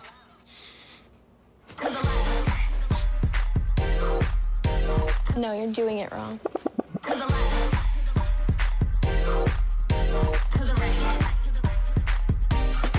Let's go. Can we talk? Yeah, what's up? Visit talkaboutvaping.org for tips on when and how to have the vape talk. Wash, washy, wash, washy, wash, wash your hands. Scrub it while you sing this song. Wash, washy, wash, washy, wash, wash. Rub your hands and fingers and the places in between. Using soap and water makes your hands so clean. Wash your hands. Great job, you're almost done. 5, 4, 3, 2, 1, now dry. Wash your hands for 20 seconds, just like Elmo.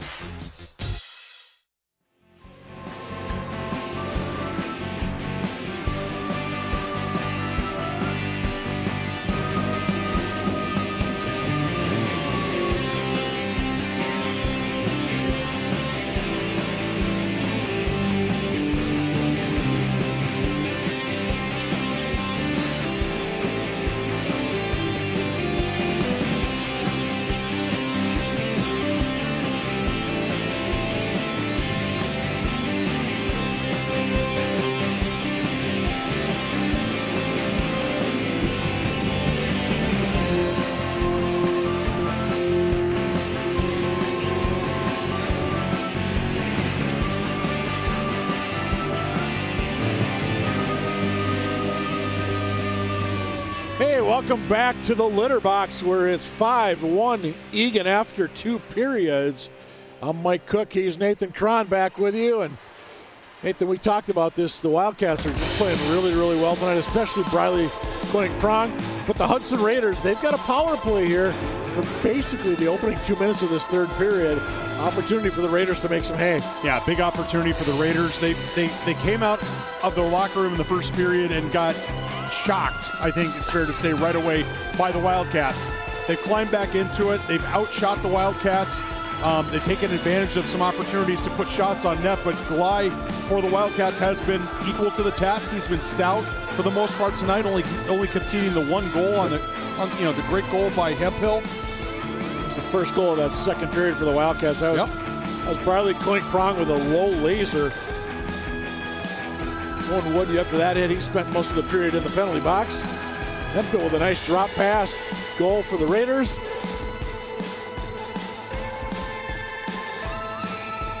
Another goal for the Cats. Prong back down, but then Prong, that was the Hattie for the Eagan senior.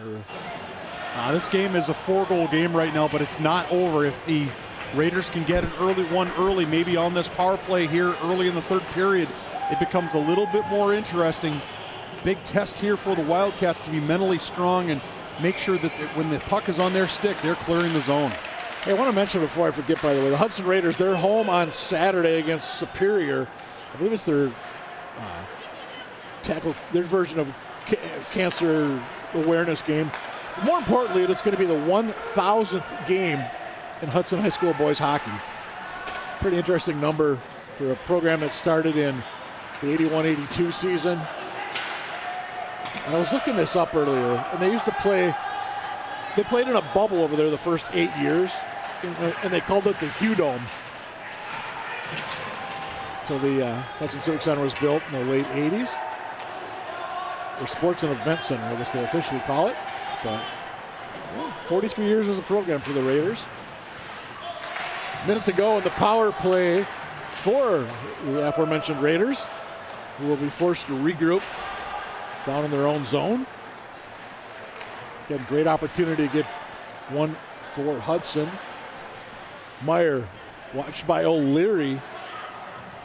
And they're going to change. Looks like Hudson might have changed a couple of players. And here they come down that left side. Kowalski leading the rush. Head of steam. Glai's got the glove. Another big save for the Eagan netminder. And I just saw Jack Schneider had the backup goalie pounding his glove on the boards in support of his teammate. By the way, the Eagan Wildcats, Saturday they are at Farmington. That's a 3 o'clock game down at the Schmitz-Mackey Arena. Back home Tuesday, January 30th. Coincidentally, our next broadcast. The Shakopee Sabres coming to town. That will be quite a test for the home team. The highly ranked Shakopee Sabres. I think I saw they were 6th or 7th in the latest poll. I think they have one conference loss this year, so that'll be a big test for the Eagan Wildcats on January the 30th. Right now, it's going to be 5-on-5 hockey in a matter of seconds, which will be right now. Eagan, full strength. 15:08 to go in the third. 5-1 Wildcats. Puck pops out. This will be Clark for Eagan. Prong is with him. Prong couldn't quite control. And Logan DeStasio, I believe, first time in tonight. He's been on the ice. Number 6, freshman defender for the Raiders. Probably played in that JV game earlier that, by the way, the Eagan Wildcats won 7-2. So another nice win for the Eagan JVers. Here's O'Leary. And Clark with him. Nice to get Clark actually on the far side. Prong centers in front. Popped up. Could it come out? And will it be kept in? It will be by Prouty. Now by O'Leary. And we've got a whistle because we've got a hand pass. Face-off should be in the Raiders' zone. Actually, they're going to call the hand pass, I think, on the Wildcats. And so it's going to actually come down to the other end of the ice. A little hard to tell. To be fair, it was right up against the glass right down in front of us. And it's hard to see sometimes what's going on down there. But Wildcats have managed to kill off the penalty, and the Raiders were not able to really take advantage, Mike. And at some point, if you're the Raiders, you got to say, okay, we're going to start taking some big risks here to try to get a couple of quick goals and try to climb back into this thing. Absolutely. Whistle. Offsides, I believe. Face-off will do that all over again. Gives us an opportunity. I want to mention the All-Star crew, and we definitely talk about All-Star crew award winning. That is the case here. Joe Chupik is running the show on site here tonight. We mentioned Dalton Gruber, replay audio. Tim Shinyon is our graphics engineer this evening. Willie Nielsen, Kiana Zastapol on cameras, along with Larry Lockdown. And of course, Josh Sibley running the show back at Master Control. Again, thanks to everybody helping out tonight. Happy to bring you Eagan Wildcat hockey tonight and all year on the ETV. Did I say Joe Chupik? It's Polish Joe. Yeah, Chupik. I wasn't going to correct you. You should. I don't want to step on the touchdown call, but Polish Joe, co-anchor of the AWA Unleashed podcast. For those of you that are into, remember the days when it was All-Star Wrestling on Sunday mornings on Channel 9? Check those guys out. Hudson Kerr stops, spins. A little too far for Moore. shouldn't pass on the fact is I think we're going to get icing here on absolutely on the Raiders. We shouldn't pass on the fact that the Wildcats had a really nice shift that time by Max Turner. Max Turner, number 39, had a really sneaky shot that was low and to the right of Asmus, and he parried it away. But that's a nice shot by the sophomore, and look, for good things for him in the future. Absolutely. And again, Turner's one of those kids. This will be his 10th game of the year, although I'm going to guess that might also be about the number of shifts he's seen coming into this one. Because the Cats are again playing, look out, a souvenir into the Hudson section. But Wildcats, again, playing without Lance Murray tonight. Their offensively minded defenseman, number 16, and Garrett Koken out as well, the forward, number 21 for the Wildcats. Hopefully get both of those guys back sooner than later. As you said, Nathan, postseason action for boys hockey, it's only, I'm going to say 3 weeks away, maybe 4 weeks, but again, it's all roads lead to the XL Energy Center for Minnesota hockey anyway. I believe Wisconsin State hockey is down at the in Madison. And I know Hudson's been there over the years. Yeah, if you go to the Hudson Arena, they've got a lot of banners hanging there. I can't tell you how many, but there are a lot of them. It's rather impressive. I was looking on their website. The number 6 times stands out, but Andrew Dahl for the Wildcats. He overskates the puck. Blazers shot.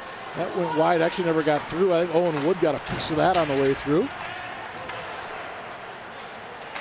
But for the long outlet pass. Lockenmeyer tried to go get a little fancy there. Asmus up to the challenge for Hudson. Lockenmeyer again, across, tried to get it across anyway. Deflected on the way across, that was Hemphill. 23 in blue. Got the lone goal tonight for the Raiders. 11:42 to go in this one. 5-1 Eagan Wildcats. Looking to get some momentum after losing 4 of 5 here in calendar year 2024 after such a great Christmas break when they went down in Rochester, won 3 in a row. Beat Apple Valley Burnsville, I believe, just before the break. It's amazing how in a hockey season, winning 3 in a row or 4 in a row around Christmas time can feel like an eternity ago. It's all about what your current form. It's all about, are you playing well now? Are you playing together now? The Wildcats certainly tonight are doing a good job with that. Inadvertent there. Glei got an inadvertent hit from Hauser. Play on. And a less than inadvertent response from Glei. Exactly. That way. Boy, you think English language is not my native one. And Glei, this might get a little extra pushing and shoving. No. Boys, calm down. Hader charging in for Hudson. And looks like we're going to be okay. No penalties will be upcoming again. Gabe Glei didn't quite cover that puck cleanly.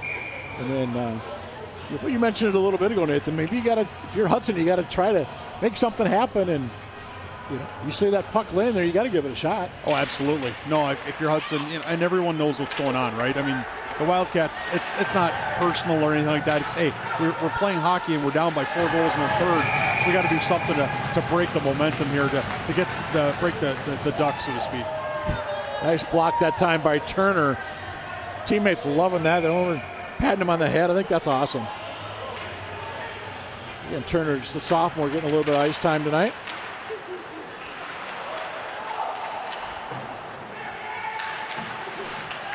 .10:22 to go. Cats with a comfortable 5-1 lead.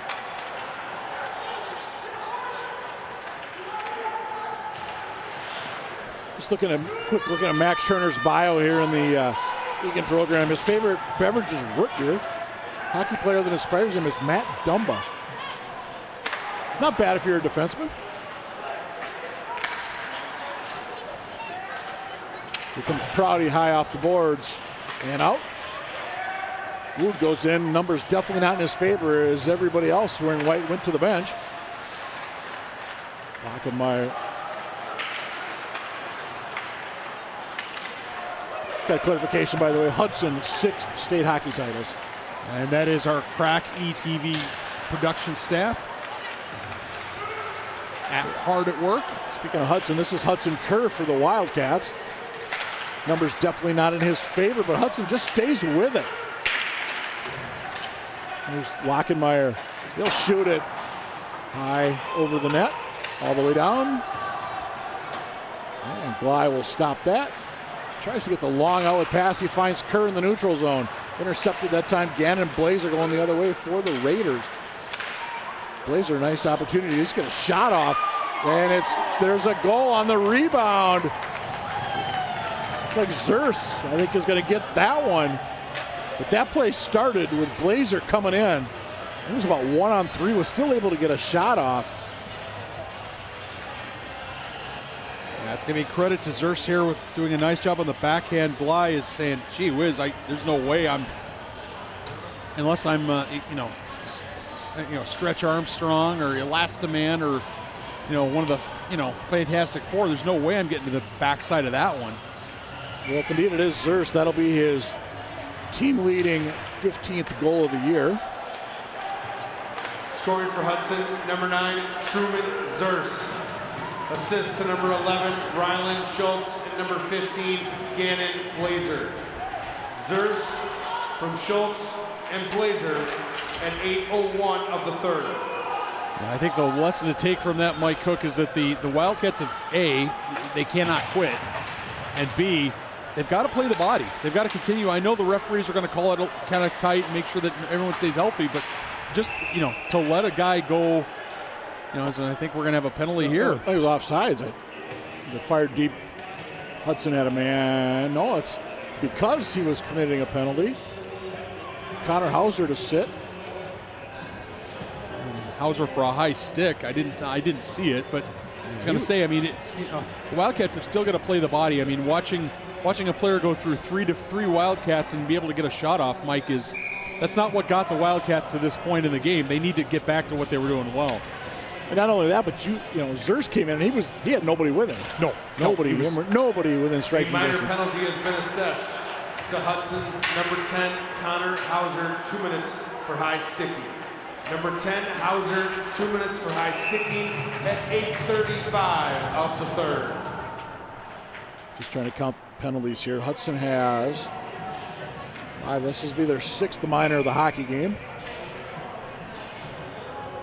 Wildcats, 36 penalty minutes through 2 periods. You get a couple 10s in there, that'll help you out. And you throw a couple of 5s as well. 8 minutes to go, 5-2 Cats. Forrester, is he going to get it back from Co-prong? Saucer to pass. I thought that got out. Doesn't matter because here comes Hudson with it. Well, had it briefly. It was Fisher, the man for the Raiders. That's a situation where the Wildcats got a little too cute, Mike. They got a little too cute and they lost the opportunity. Co-prong off the turnover, backhand in front. Nobody there except the Hudson Raiders. Kowalski sends it all the way down. Minute to go in the man advantage for the Wildcats. 7:20 to go in the hockey game. Clark whistling down that right side. Loses a stick in the process, and the Cats are going to get a two-man advantage for 46 seconds. That will be a slash on Swarbrick of Hudson.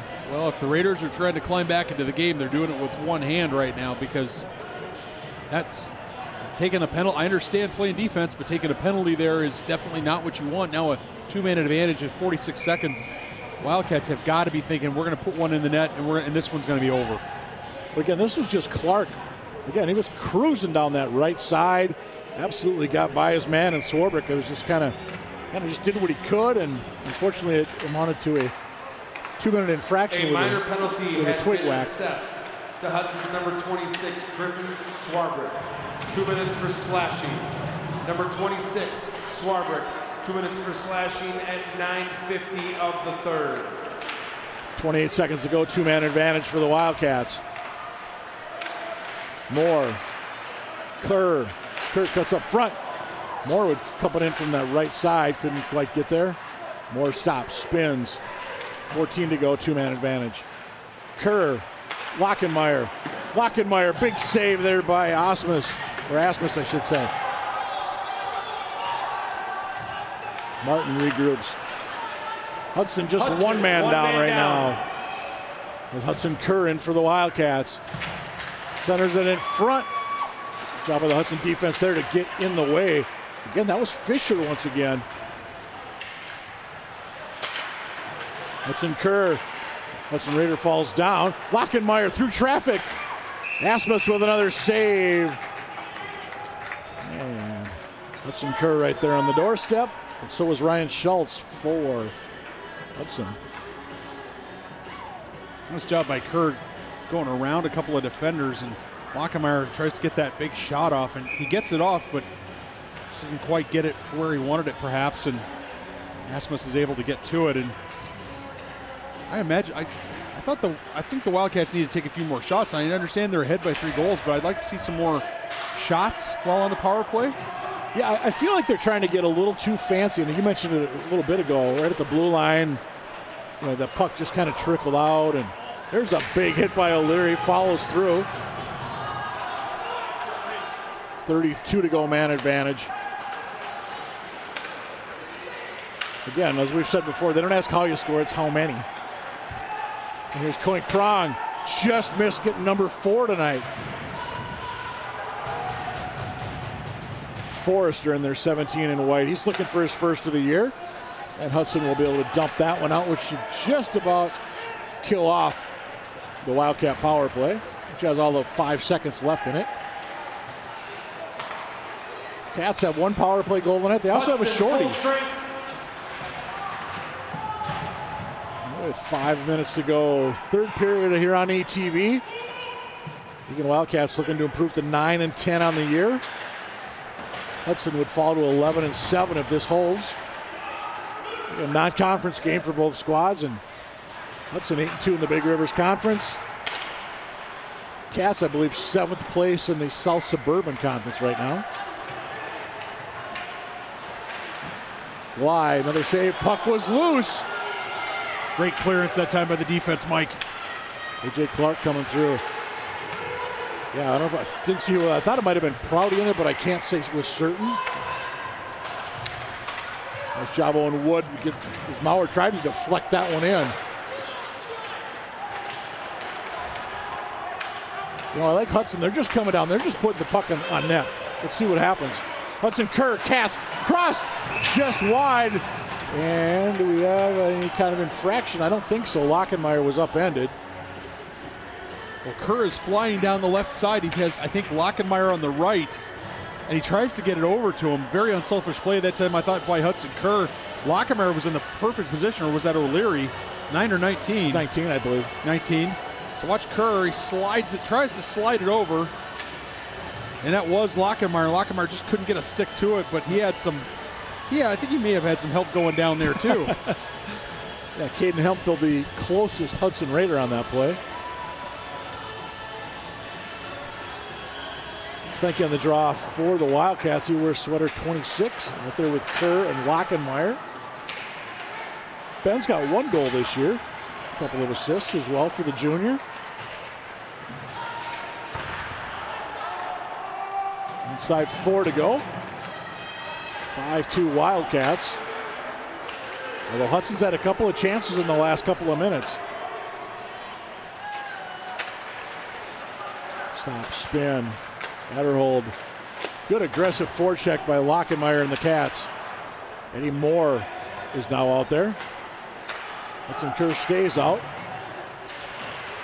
Kerr and Lockenmeyer are probably due for a change. Well, that puck stays in this end. Well, it did. Yeah, here comes Hemphill. He's taken out of the play that time by Forrester. Martin and Hauser collide. Eddie Moore, the Wildcat captain, one of. As everybody stayed on side for Hudson.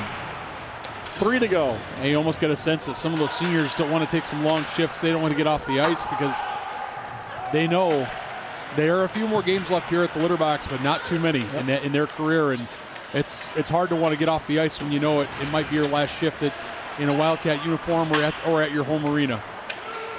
And I think, to be totally honest, you've got to look at it as this could be your last home win at the litter box. You've got Shakopee coming in here next. It's a top 10 team. And then Lakeville South is here a week later as Turner gets dropped on the far side. Big check to by Kowalski.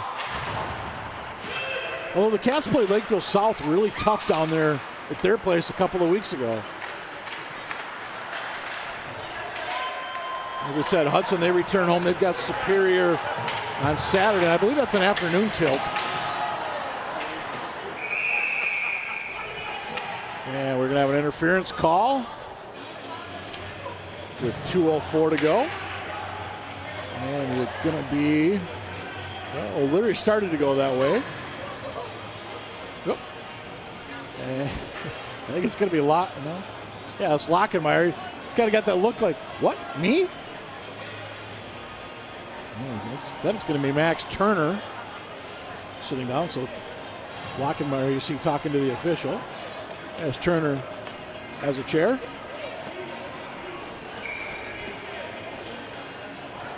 So it was somebody with a 9 in their uniform, whether it was O'Leary or Lockenmeyer or Turner. Somebody with a 9 in their number has got to go. A minor penalty has been assessed to Eagan's number 39, Max Turner, 2 minutes for interference.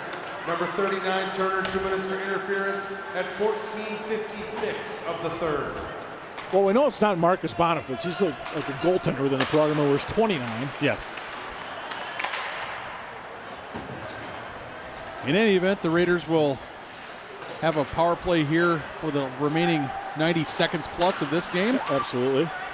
Assuming they don't score. Of course, if they did manage to score, that would be that'd be an interesting ending to what has been, for the most part, a fairly dominant Wildcat performance. You know what I like out of both teams this period? We saw a lot of physicality and some little extracurriculars in those opening 2 periods. Not really much of that this period. Yeah, it's been physical, but we certainly haven't seen the plethora of penalties we saw in the second period. No question about that, Mike. You're absolutely right. I want to say thanks to everybody checking us out on either cable or the YouTube channel. Thanks so much for joining us here on ETV. Our ETV, an award-winning ETV crew, makes Mike and I sound and look so good, which is sometimes hard work. And thank you for joining us. That includes our friends from the east side of the St. Croix River. Absolutely. Glad you're tuning in tonight. Watch your Hudson Raiders. But it looks like the Raiders are going to head east on Interstate 94 with an L. Well, the takeaway for the Raiders is we've got to have a good start. We cannot go out and give up two goals in the first 3 minutes of a game. We need to keep playing our game, keep doing what we do.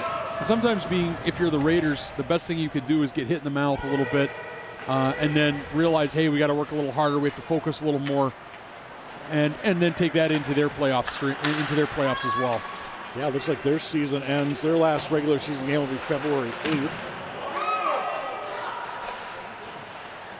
Cats' last regular season game is Thursday, February 15th. That'd be a rematch at Rosemount, by the way. That could be a little lively. Yeah, if you think there have been some penalty minutes in this game, it wouldn't shock me if there are a few in that one. Glye with another save. Save number 23 tonight for Glye. Puck goes all the way down. Oh, they're going to see if they count that as a save. 16 saves tonight for Cooper Asmus. Didn't get a lot of help on a lot of those goals. Did the Hudson netminder. Eagan Wildcats 5, Hudson Raiders 2. The Wildcats did a nice job tonight of jumping on the Hudson Raiders very, very early, and I think that had a lot to do with the story of this game and how it played out. Raiders did a nice job of recovering, playing some better hockey, but Glye, when they did have opportunities, Glye was generally equal to the task.